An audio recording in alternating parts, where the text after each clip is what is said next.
ऐण्यावानी रूप माझं उभे ज्वानीच्या मी उंबऱ्यात नादावलं खुळं पिसा कबूतर हे माझ्या उरात भवताली भय घाली रात मोकाट ही चांदण्याची उगा घाई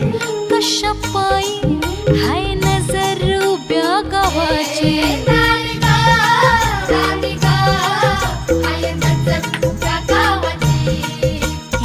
शेत आलं राखणीला राख झालं गोळा शिळ खाली अडून कोणी करून तिरपा डोळा आता कसं किती झाकू सांग कुठवर राखू राया भान माझं मला राहीना मला जाऊ द्या न घरी मला जाऊ द्या न घरी